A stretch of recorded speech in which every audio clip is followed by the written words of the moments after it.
Bonjour.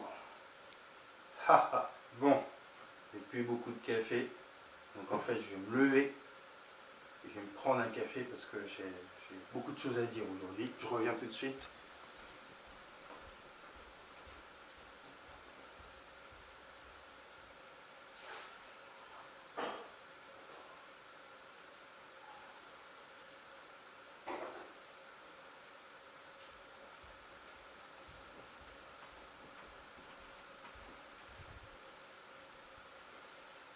Alors Chirac et Macron ils prennent de la coke, que sans coke ils peuvent pas faire ce qu'ils font. Moi je prends du café, comme les FARC en Colombie, là, ceux qui font des prises d'otages, là.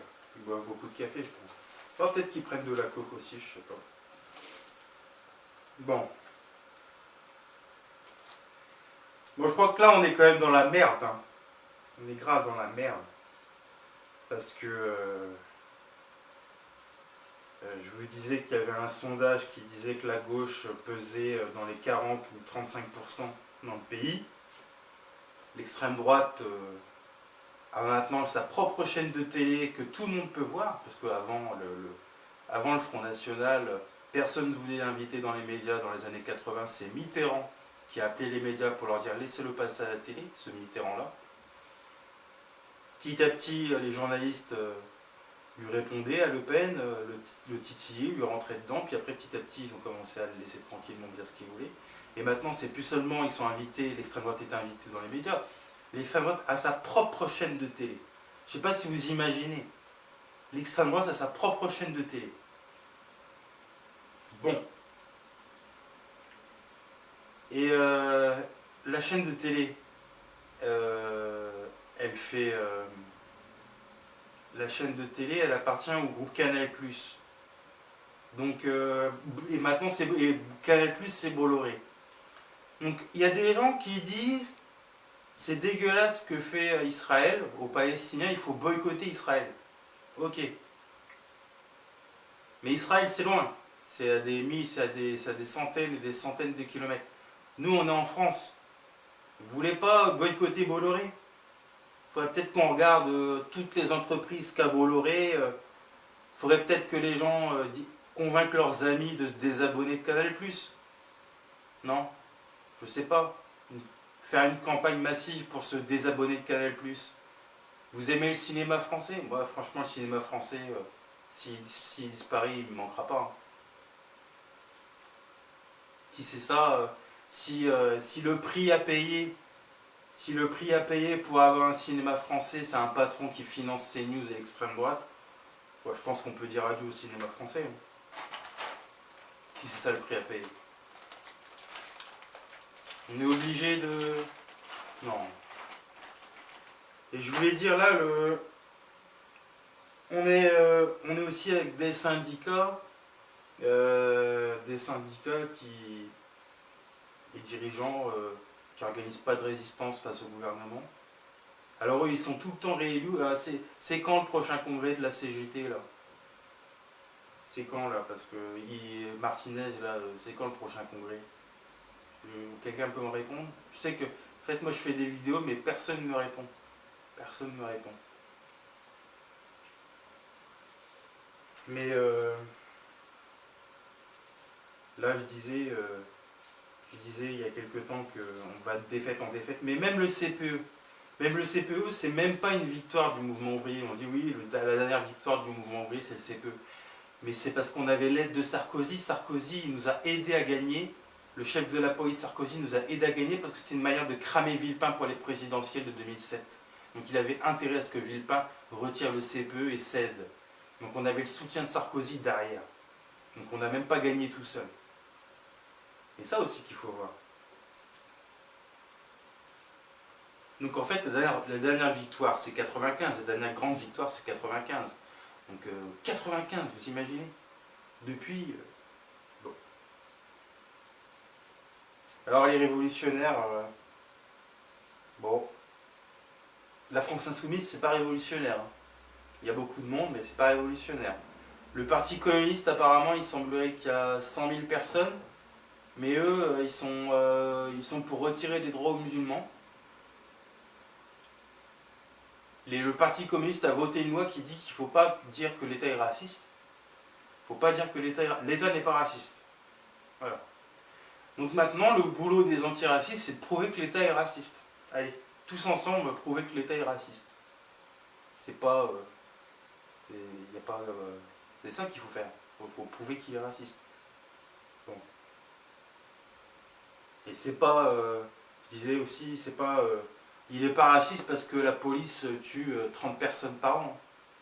Si le racisme, c'est uniquement 30 morts par an, ça va encore. Hein. Il y en a connu pire. Hein. 30 morts par an, pour vous, c'est ça du racisme.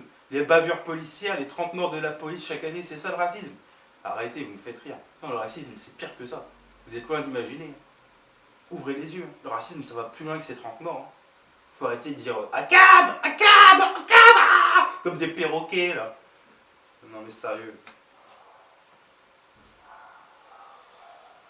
Alors...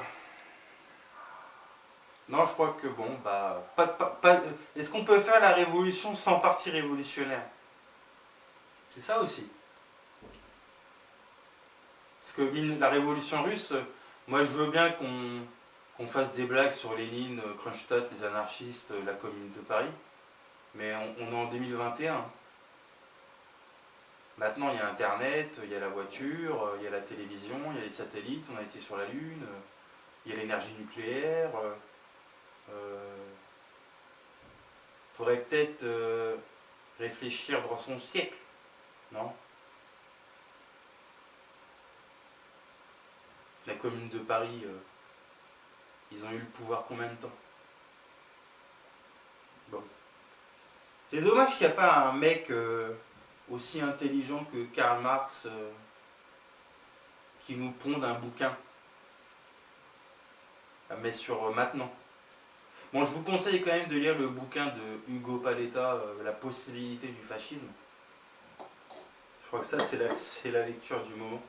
Et je vous invite aussi à lire un bouquin de Guillaume Duval, La France ne sera plus jamais une grande puissance et c'est tant mieux. Ça va pas plaire à Mélenchon, ce bouquin-là.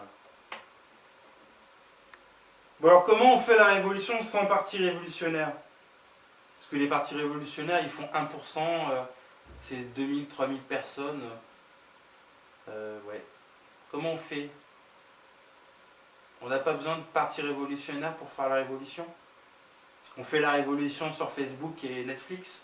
On fait la révolution avec une page Facebook de 200 000 abonnés sur une population de 60 millions de personnes? C'est ça? Oh! On se crache entre nous, on se fait des sales coups entre nous, c'est comme ça, on fait la révolution en évitant d'attaquer l'adversaire, mais en s'attaquant entre nous. À celui qui sera le plus pur. C'est comme ça qu'on fait la révolution. Ah, toi t'es pas pur, moi je suis pur. Ouais.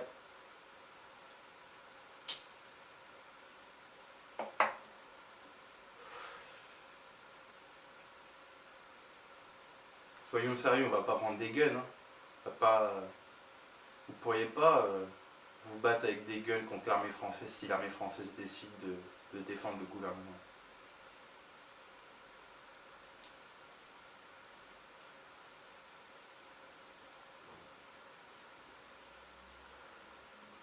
Regardez en Iran, en Irak, il y a eu des mobilisations de masse beaucoup plus importantes qu'en France, et eux, ils avaient des sacrées raisons de manifester.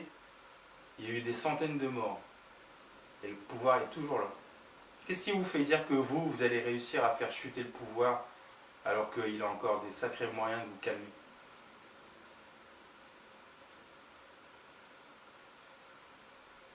Il n'y aura pas des centaines de morts en France. C'est pas comme ça que ça va se passer. Non.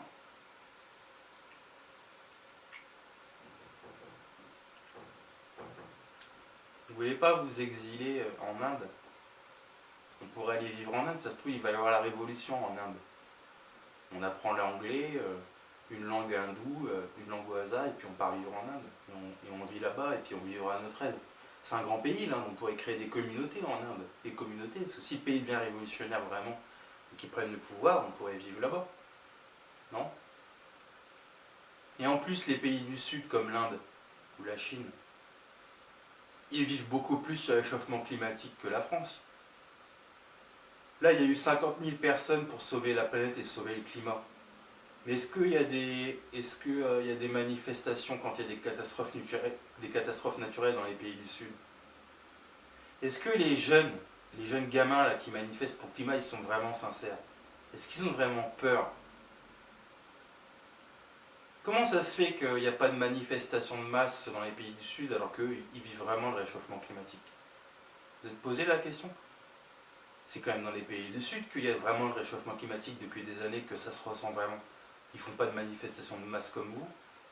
Vous, pourquoi vous faites des manifestations écolo? Pourquoi vous faites ça? Parce que vous avez envie de vous retrouver entre vous, parce que c'est le coronavirus peut-être, non? Il n'y a plus de concerts, donc vous faites des manifs, c'est ça il n'y a plus de concerts, donc vous faites des manifs et puis vous êtes content.